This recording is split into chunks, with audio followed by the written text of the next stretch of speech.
Morning, Glory America. Bonjour, hi, Canada from Studio Winter. I'm Hugh Hewitt live. Good to talk to you. I hope you're having a good morning.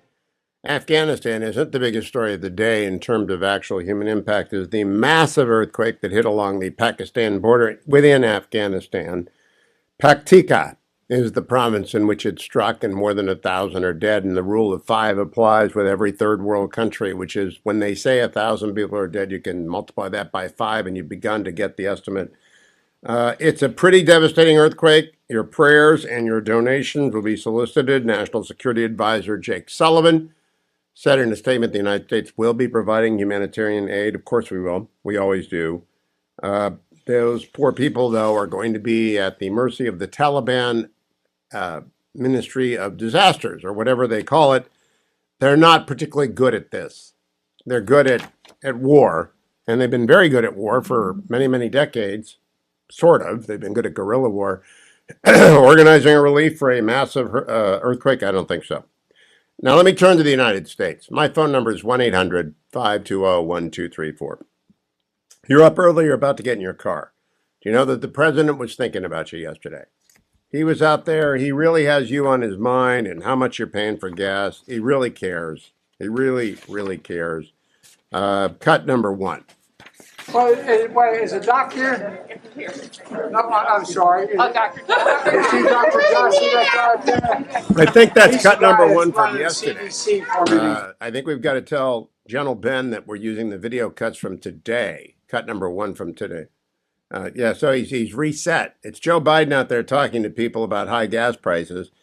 I did some research this morning, and if you go to Hugh Hewitt on Twitter, you will find a wonderful poster. We're on our way. It takes 2 million gallons of high-octane gasoline to put 1,000 planes over Germany. Stick to your job. Oil is ammunition. And a link to a wonderful National Institute of Standards article on the pipelines that were built in 1 year. Took 1 year. Construction began in June of 1942 and was completed by June of 1943 on two pipelines from Texas to the Northeast that saved our tankers having to go from the Gulf around Florida up to the Northeast to ship the oil because, of course, the U-boats were out there shooting. So we had to build a bunch of pipelines in a hurry and refinery capacity, and we did. That's what the Defense Production Act exists for. So yesterday, the president, aware that the American driving public does not particularly care for $5 gas gallon. And that, by the way, is cheaper than I paid on the drive north. This is the president, the real cut number one yesterday. So for all those Republicans in Congress criticizing me today for high gas prices in America, are you now saying we were wrong to support Ukraine? Are you saying we were wrong to stand up to Putin? Are you saying that we would rather have lower gas prices in America and Putin's iron fist in Europe? I don't believe that. No, I think that's actually moronic. I believe that is actually the statement of someone who has no idea what they're talking about. You can have both. You can hold two thoughts. We ought to oppose Putin, and we did, and we ought to use the Defense Production Act to ramp up production of oil and gas in the United States, permit refineries, expedite pipelines, reverse our dozens of executive orders that we signed on the first day in office. It's really moronic to say that you have to be for high gas prices or for Ukraine. You can't be both. For low gas prices or for Ukraine. You can't be both. I am for sending everything that isn't nailed down to Ukraine, and I am for low gas prices, and we can have both, and you know it, and I know it. What do you think about the presidents? You can be for Ukraine, or you can be for low gas prices, but you can't be both. 1-800-520-1234. Why are we closing refineries? Because the market's forward-looking. No one wants to invest in something you're going to destroy in 10 years as soon as you get your breath, as soon as people aren't watching. Everybody knows what the Green New Deal is, solar panels and electric cars, which won't go where you need them to go, and trucks that won't carry what you need to carry. It's all a mirage. It's stupid. It's just stupid. I'm for doing all of the above. Make as much solar power as you can, as much natural gas, which is clean, as you can, as much nuclear that you will not build, which could power those electric cars. But you are living in a fantasy land, President Biden. He goes on to tell, I love this, cut number 2.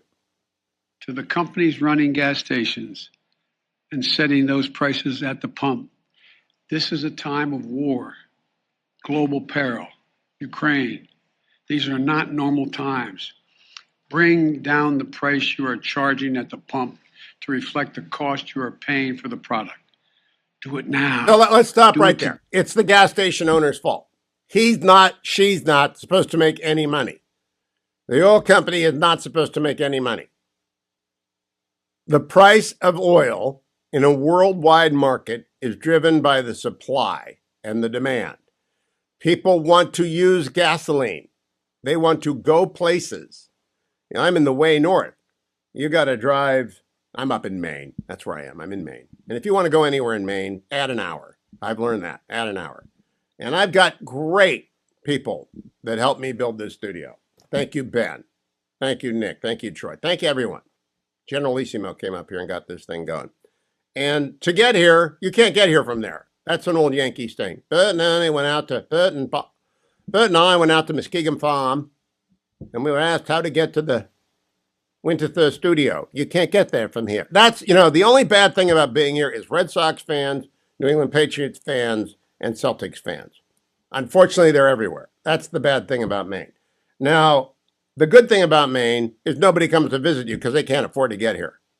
Honest to goodness, people can't drive here. And when they do, they'll be broke at the end and they may stay forever. So I'm not really inviting anyone. But if you want to go anywhere this summer, you're going to need a new president. My number is 1-800-520-1234. Have you changed your summer plans because of Joe Biden's gas prices? Another Joe Biden. Cut number 3. I know my Republican friends claim we're not producing enough oil, and I'm limiting oil production. Quite frankly, that's nonsense. All right.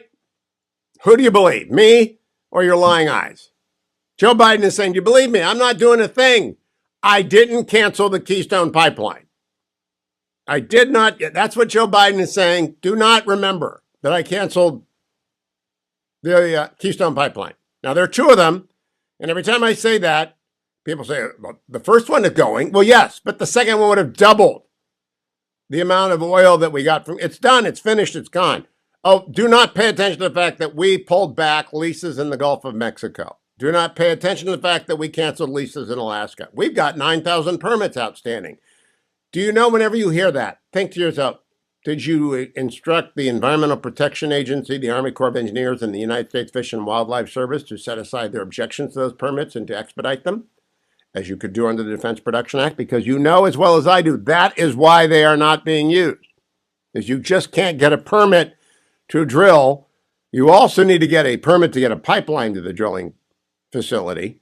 You also need to get the endangered species, the wetlands, the EPA approval, the 404 permit. I did this for 30 years. I'm retired. I don't do this anymore. But if you believe the president, you are really, really out of luck. Cut number 4.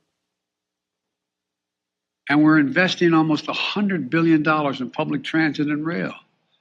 That's okay. Stop right there. That's going to help you a lot, isn't it? I know a lot of you are just waiting for the public transit and the rail to get to you. Why don't we build pipelines and refineries?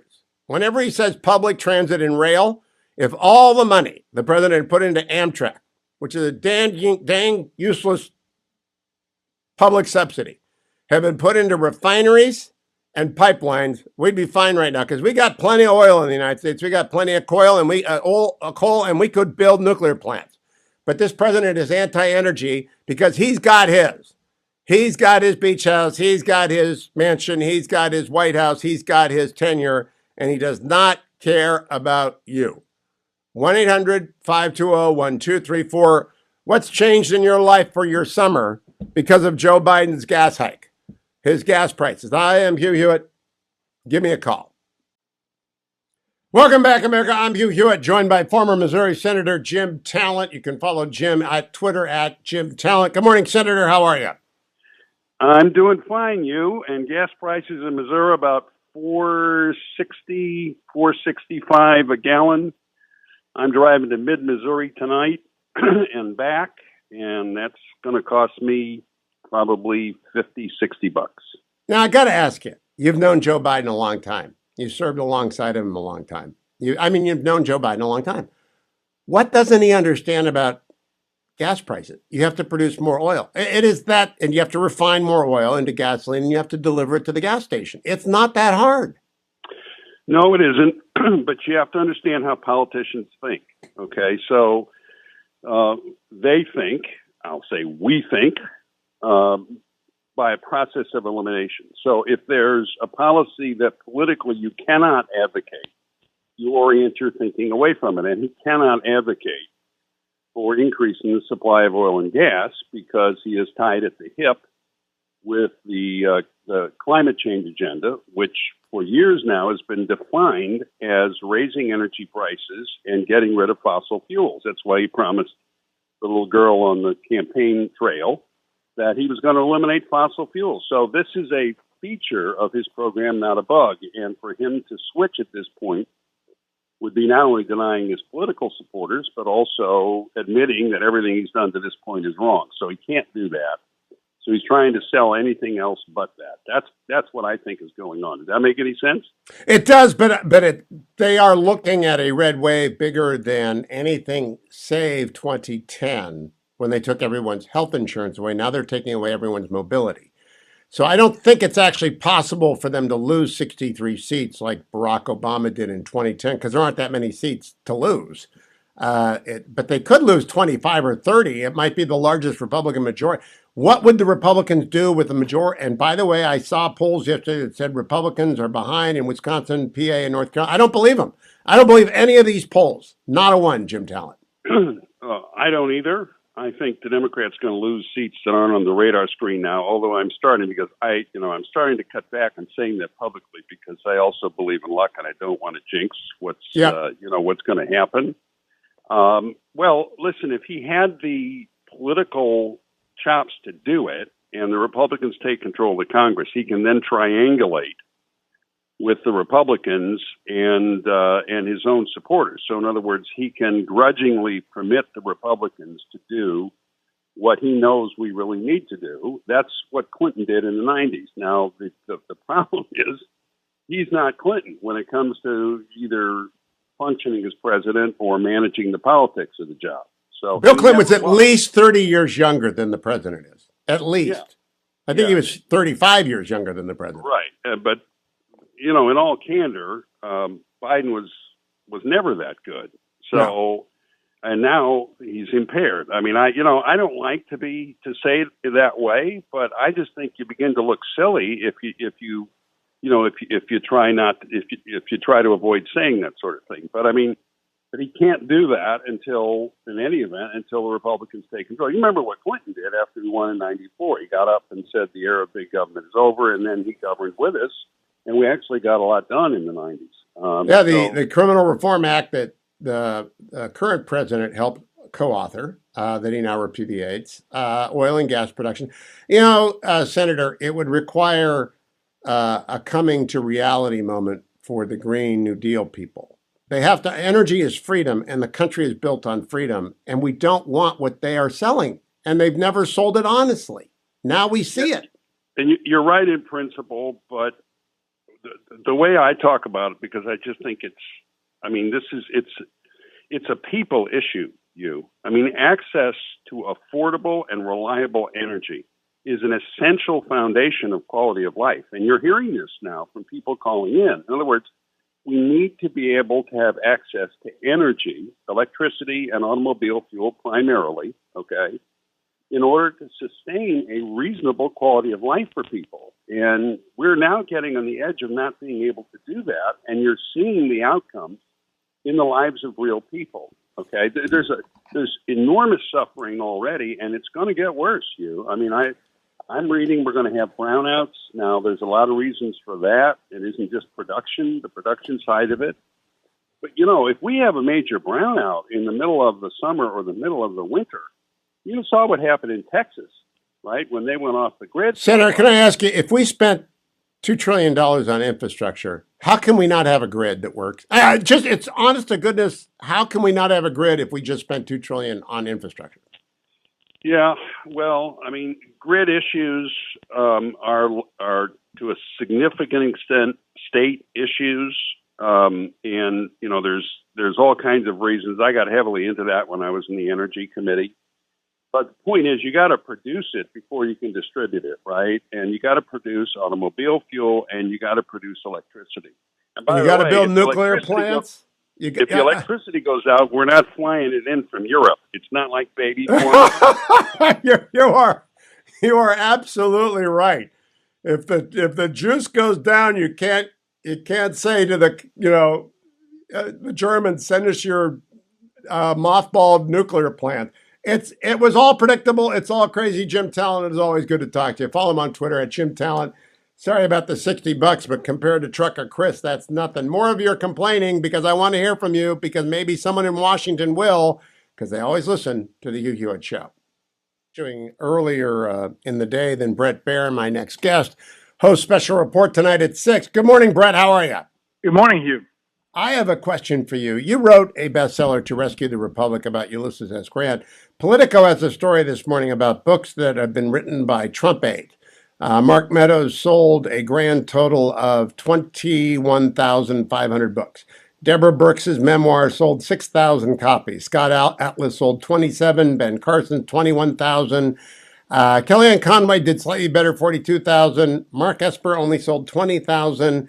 Bill Barr has done pretty good, 64,000, and his numbers are still rising. To what do you attribute these miserable sales? It's interesting. I think that, there is a perception about, first of all, I think, the tell-all thing hasn't really worked overall as far as numbers. And once you get a mass number of them, it's like, I think I've already been told all. So I think Barr's book was more of a success because of it dealt with a lot of different years in his time as Attorney General and George H.W. Bush and other things besides the Trump years. I feel like everything we've heard every element of it. So there's maybe not a new feeling to it. Now, I will say that the anti-Trump books seem to do pretty well, even though there's a slew of those. And, maybe you attribute that to where they're marketed and how they're marketed. I don't want to disappoint fans of the former president, but in fact, John Bolton's book sold 680,000 copies. Jim Comey's book sold 626,000, but he was president then, Bret. That's the big difference. They're not appealing to the history audience. They're appealing to left, right, and center, what's going on in the White House. And memoirs don't do that. Bill Barr did well because it's a really good memoir, maybe the best political memoir that I have read in the last 10 years because it goes back so far, and it's funny. And I don't know how many books To Rescue the Republic did. That's for a different market. That's for people who are readers, right? That's for people we're who love about history. 150,000 right now. Wow. For a book about Ulysses Grant in the 1864, that's just amazing. That's actually kind of amazing. It's really actually been amazing to watch, like this evolution of these history books. As you know, I did Eisenhower and then Reagan, then FDR, Churchill, and Stalin, and then went to Grant. And each book has done better as far as total sales. And I think it's just this hunger to look to our past, to where we've been, and how we as a country may be there again in these different iterations of leaders and how they handle crises. I also think to Rescue the Republic had a happy medium. It was a lot, but it wasn't too much. Some of the biographers who drop 2,000 pages on you, they're not going to get the American public to read it, Bret. It's just, that's not going to work. That's the equation that I think is a balancing act. I mean, you want all the detail, you want all the nuance, you want everything, but you also want to be able to read it on the beach in a week or less. And, and that's Daniel Silva's new book is coming out, and it arrives. I get a galley pretty soon, and that's what I'm reading on my way to Chautauqua this weekend. Bret, I have been doing 2 hours on gas prices. I can do 20 hours on gas prices. I'm going to do gas prices all summer. I don't know how much time you spend on Special Report, but there's actually an unlimited supply of people who want to complain and kvetch about gas prices. How often are you? It's actually got more supply than anything else in the world of people who are upset about gas prices. What are you doing about the story on Special Report? Because it's the same story every day. We're screwed. Yeah, basically. We had an industry expert yesterday on, Kevin Book, who's really good in talking plain speak about some of the things that are talking points. You hear the president saying they had 9,000 leases. They have 9,000 leases. And there's no retort to any reporter to push back. Well, leases and permits are two different things. Very different. The environmental restrictions that were put on at the beginning of the Biden administration are a chokehold in some of these aspects on refineries and how the industry overall operates. And that is not easy to put on a bumper sticker, and it's not been pushed back on the administration. So we take time to go through both sides of this, all sides of this. And I agree, you could do a lot of stories about it. There's a lot of different elements to it. For 30 years, I was a land use lawyer, and I represented an energy company and pipeline companies. And the Endangered Species Act, the Clean Water Act, and permit approval from the EPA, the U.S. Army Corps of Engineers, and the U.S. Fish and Wildlife Service are not easily obtained. So the number of leases and the number of permits, I'm glad you cover it. It seems to mystify the White House press corps. Talk to me a little bit about the war in Ukraine and the president's approach that it's Putin's price hike. I don't think the American public is buying it. What do you think? I agree. I think it's, and I think Jerome Powell, the Fed chair, kind of undercut the president's message on Capitol Hill yesterday by saying inflation was going up significantly before any movement by Putin. I think that the more the president says that, the more there's a disconnect between what's coming out of the White House and what people are feeling day to day. I also think that, there's a lot that you could go back to candidate Biden saying, we're going to eliminate fossil fuels. Look at me in my eyes. We're going to eliminate fossil fuels. And there are a number of different times he says that. Well, if you quote those quotes from candidate Biden and to the White House or to the president and say, how could you say that someone can believe you when you say you're doing everything you can when this was your set goal? And you have the energy secretary saying, really, we need to make the transition now to green energy. Well, that doesn't say that you're doing everything you can to lower gas prices. Yeah, agreed. Bret, last question. Yesterday, the Marquette University poll came out, and it said that Ron Johnson is losing the re-election campaign. I don't believe that, by the way. Wisconsin was the scene of the worst polling fail in 2020. The ABC Washington Post poll put President Biden 17 points ahead of President Trump 1 week before the election, October 28th. Right. And it was a 0.6 percentage difference, 20,000 votes. They had, the Marquette University poll had Biden winning by 5%. Again, it was a 0.6. Why are we still doing polling? I don't know. I don't think they fixed anything. I don't think it's a news story. Hugh, I agree with you. And we're trying to de-emphasize polls as much as we can. We're going to take a really hard look at our own polling operation and how we ask questions, who we ask questions to. There's a real top to bottom look at that internally. And I'm just sharing that with you all in your audience. But I think that polls have missed the mark in recent years. We can go back a few elections and, the Trump voter is not easily polled. And we saw some real misses. You mentioned Wisconsin. There are others where we're talking 10, 12-point differences. If that happens this time, again, why use them? Even if you're using the Real Clear Politics average of recent polls, it's still garbage in, garbage out if you're missing the mark. So I do think that we as an industry and the media need to do more about getting to diners and talking to people. And when I did that in 2016, what I heard was a lot different than what I was seeing in the poll numbers. And I congratulate Fox News on doing that because it is broken. It's a broken industry, and they don't know why. A lot of it has to do with cell phones, and a lot of it has to do with the fact that nobody wants to talk to people over the phone about what they believe because they don't know who they are and they don't trust them. And it's just broken. Bret Baier will be watching tonight at 6 p.m. I may or may not be on the panel. I'm not sure, but good luck. Have a good day in very hot D.C. I've run away. I've gone to the north. I have run away, and I don't know what it is in D.C. I don't care. Thank you, sir. Honestly, it's the last show I do. I got a note from Howard Kurtz. Do I want to do a Sunday show? I love Howard. I really do. I don't want to do any more shows. the only show I want to do in America is Bret Baier's show. And the reason is because it's a news show and I'm a news show and I talk to people. I'm happy to talk to people. 1-800-520-1234. I'll talk to more people after the break. But it's a news show. I tell you what's going on in the world. And that's what Bret does. And I know that polling is bad. So I don't report on polls except to disparage them. 17 points. All right, let me tell you.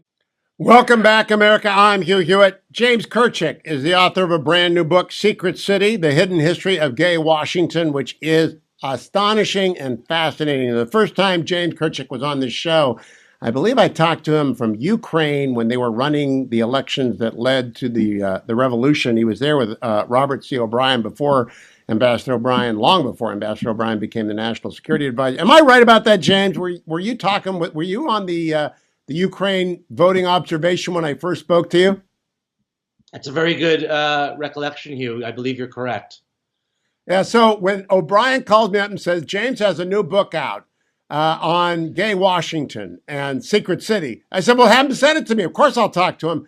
I did not expect, though, to be astonished because I fancy myself pretty smart about the last 100 years of American history. I thought I knew a lot.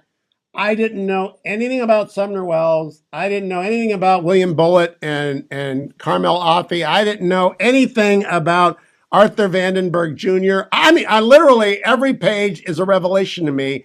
Are you getting that reaction from people who otherwise think themselves pretty well informed?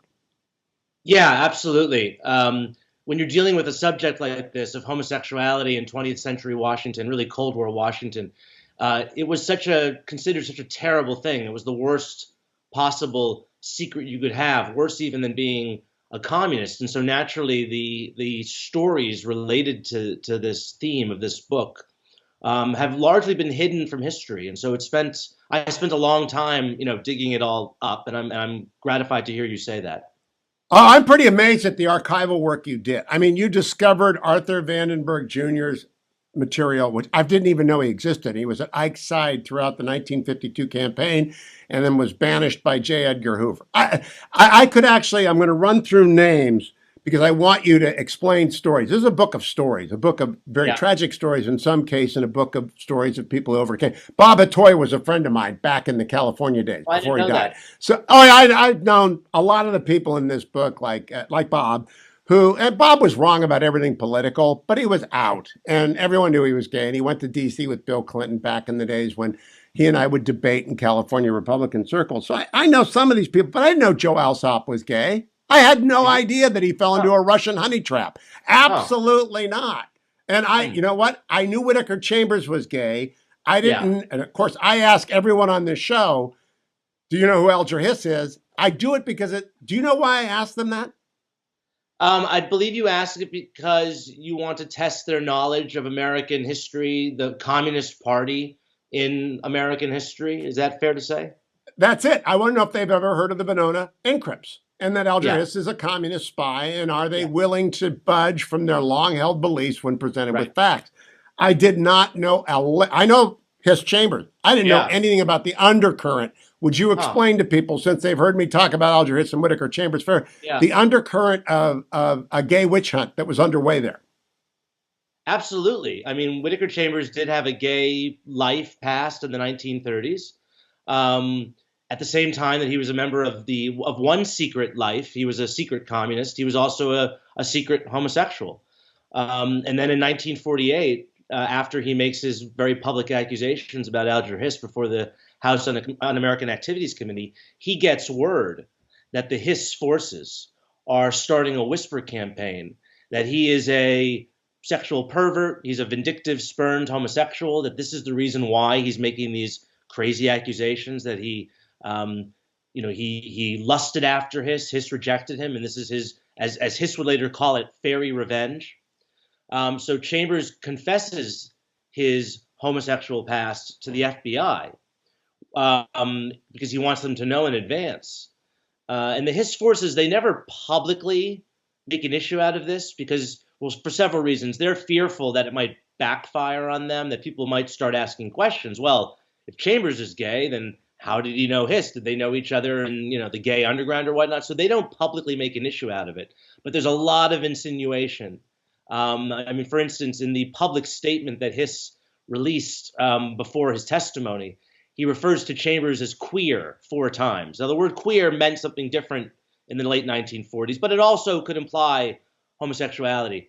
And then during the second perjury trial of Hiss, they bring up a doctor, Dr. Carl Binger, who again isn't explicitly calling Chambers a homosexual, but he's for instance, the lawyer during the case refers to Chambers as a moral leper. Hiss's lawyer calls him a moral leper, and there's all these subtle and not so subtle ways that the Hiss forces are sort of spreading this news around town, around Washington. It is a fascinating story in smear, in 1950s smear. And I also learned from Secret City that Drew Pearson would deal in this crap. Now, I know a lot, I test a book by how accurate it is about Nixon. You know a lot about Nixon, because I know a lot about Nixon. You know about the Solgrave Club, to which my wife's great, wonderful grandmother belonged for 50 years. The Solgrave Club may be the dustiest club in Washington, D.C., but it's also the scene where Richard Nixon saved Drew Pearson from being strangled to death by Joe McCarthy. And there's a backstory to the whole McCarthy era that you unpack here. I know Roy Cohn is gay, and I know he's got a lover on the committee staff. I know all that. That's kind of out there. But Drew Pearson, he is a wicked human being. I mean, he's just an evil, gossip-dealing slanderer. What do you think of Drew Pearson at the end of this? Well, it's weird. I mean, yes, in some places he's doing that, but he also was an ally of Sumner Welles, who's the Undersecretary of State in the you're FDR right. I forgot that. Who's really the first sort of victim of the kind of purge of gay people in U.S. government. He's an ally of Welles. He's also an ally of Lester Hunt, who is the senator from Wyoming whose son in 1953 is arrested for solicitation in Lafayette Square, who 2 of McCarthy's allies try to basically threaten to out this. And he shoots himself. The senator, a sitting senator from Wyoming, he commits suicide in his office in 1954. That act becomes the basis for the great Washington novel and later film, Advise and Consent. Advise and Consent. But Pearson was an ally of Hunt. But yes, I mean, he is a smear merchant, I think is fair to say. And then later during the Reagan governorship, he's the one who comes out in 1967 alleging that there is this homosexual network in Ronald Reagan's gubernatorial office. And everyone who has lived in California has heard that story. Jack Kemp is involved, and nobody believes it. It's all made up, right. But it's all out there. In California politics, I lived there for 30 years. You can't avoid the cabin in the woods story. People deal in that stuff all the time, and you pick up on that. I want to ask you about the source of the concern about gay men and women in the national security apparatus. You note that Guy Burgess and McLean are gay and they're spies. You touch on Kim Philby, who's just a licentious son of a gun. He got lovers of both kinds everywhere on every continent. They defect to the Soviet Union. I've always thought that the national security concern, which, by the way, was gone by the time I ran OPM. I was the acting director of OPM in 1988, its general counsel before then. The anti-gay thing had begun to go away by that point, and it was gone by Bill Clinton. But do you think that's really the anchor? Is that where it merged when the communists from the Oxbridge gang showed up in Moscow? It starts a little earlier. It starts in 1950, actually, with McCarthy. He gives his famous speech on February 9th in Wheeling, West Virginia, where he's waving around that paper with the names of supposedly 205 communists on it. And then just 3 weeks later, Dean Acheson, the Secretary of State, is called to testify about this on Capitol Hill, and he brings along with him a deputy Secretary of State who, in passing, says that 91 homosexuals have been fired from the State Department over the previous 3 years. And this comes as a shock. And it's around that time that these two sorts of concerns, the communist menace and then the homosexual menace, begin to merge in the public mind. You know, both are undetectable, right? You can't spot a homosexual. You can't spot a communist. They're easily disguised. It's believed that, sexual subversives are political subversives. But then, yes, the following year, you have the Burgess case. And Burgess is pretty openly gay. I mean, there's really no hiding it. Yes. He didn't care about it. And that sort of further cements this conception in the public mind. And there's an article written the following year in Human Events magazine called The Comintern, the Homosexual International, play on the For the benefit of the Steelers fans, Comintern is the international communist, the Communist International, Comintern. So the Comintern is the Homosexual International Network.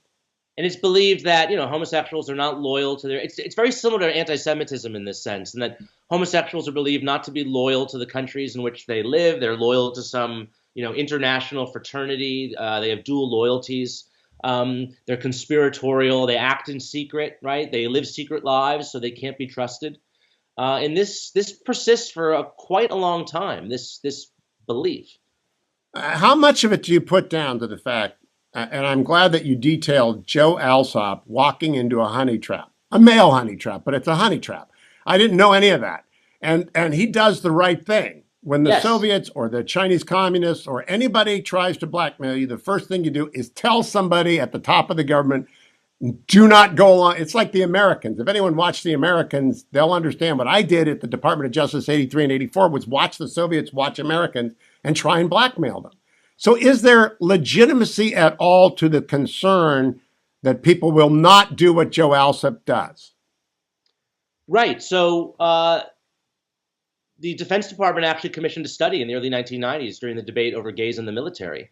And they studied 105 cases, I believe, of Americans who committed espionage. And there were 6 of them who were gay. Not a single one of them did it because of blackmail. It was because of money or ideology. The only case that was ever cited of a gay person supposedly, turning over evidence due to blackmail was in 1913. The head of the Austro-Hungarian military counterintelligence, a man named Colonel Alfred Radel. He is discovered to be turning over material to the Russians, the Imperial Russian government. He's given a pistol to kill himself. And the Austro-Hungarian military, because they're so embarrassed, they sort of put out this story that he's gay, that he was blackmailed into doing this. And it's true that he was gay, but it was discovered many years later after the fall of the Soviet Union and the archives were opened, that the Russians didn't even know he was gay. And he did it because he was greedy. He had a giant wine cellar and multiple cars. He had a very expensive It usually is money. There were ideologues in the 30s and 40s, but almost, again, I did this for a couple of years, almost always it's money. If you look at the FBI agent out in Vienna, Virginia, it's money. The Walker ring, it's money. Are you going to do a follow-up book on espionage? Because it does seem to me there's a lot of work that you've done on espionage. I'm really fascinated in espionage. That's really why I wrote this book. I'm really fascinated in the Cold War. And at Yale, I was very fortunate to study under John Lewis Gaddis, who's the dean of Cold War studies. He wrote George. You note him in your acknowledgments. As soon as I saw that, I knew why you wrote this book, because he. And so that's kind of what I've always been interested in. I love The Americans, one of my favorite shows. I worked for Radio Free Europe when I was younger in Prague, and I've lived in Berlin. And so I've always had this intellectual, historical fascination in all things Cold War. And that's why. I should have mentioned that. You're also gay.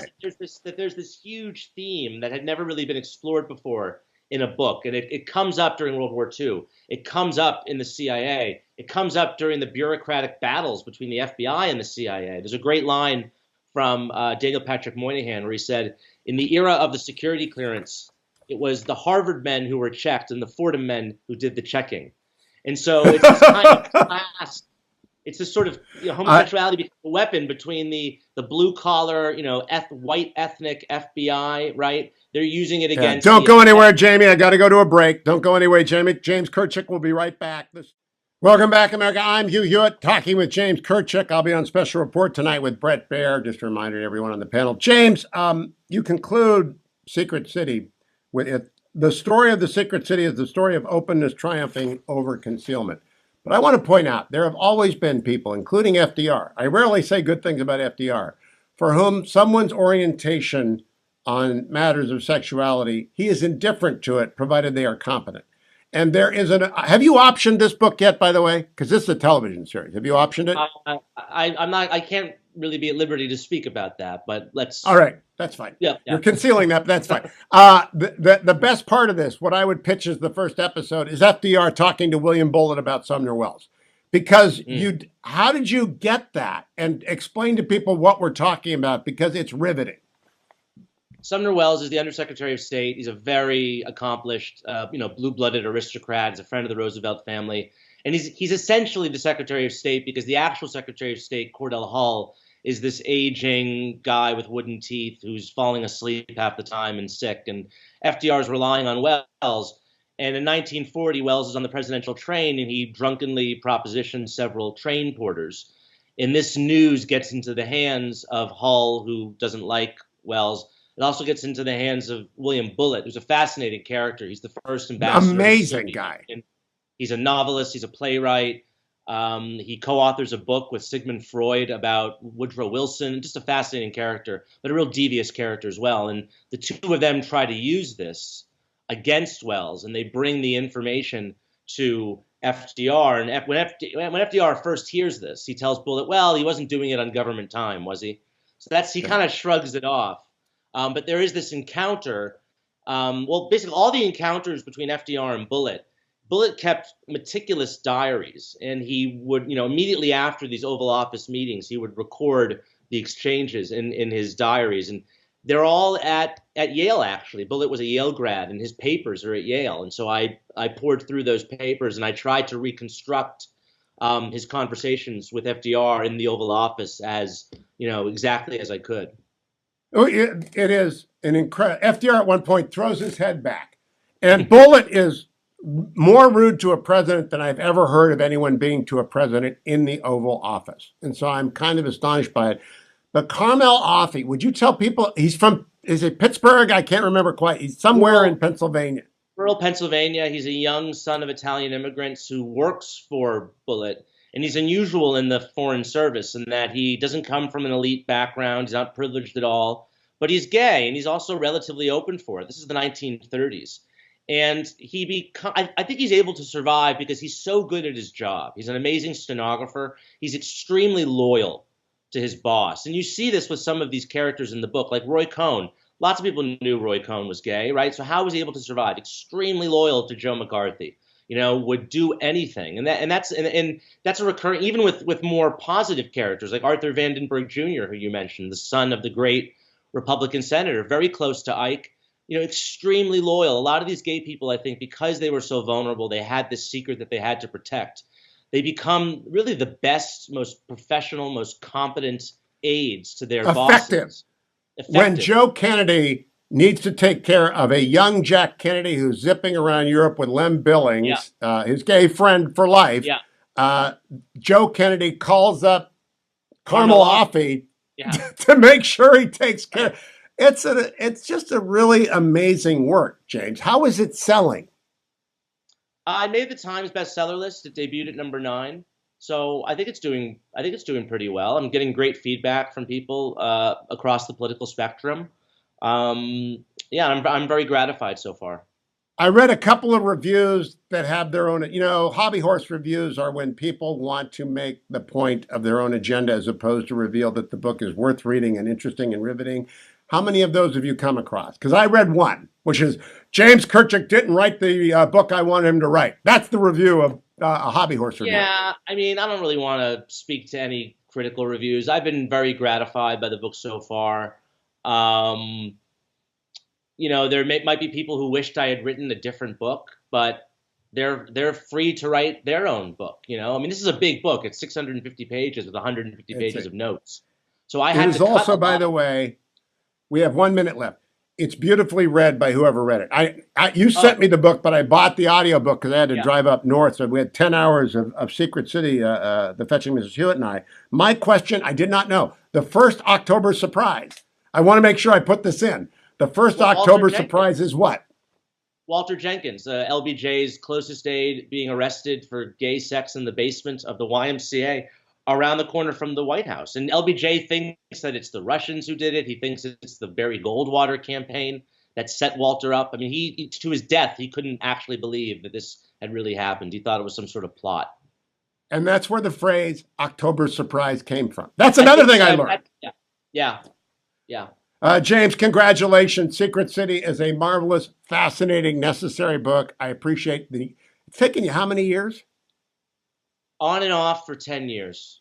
It's a decade of hard work, and it shows. It's really fabulous. Thank you so much, James Kirchick. Thank you, America, for listening. I'll be back tomorrow. Watch me tonight on Special Report. I'll be on the panel. We should have opinions from the Supreme Court shortly. One of them might be Dobbs. I'll cover that in depth tomorrow if it is, and I'll be talking to you on the next Hugh Hewitt Show.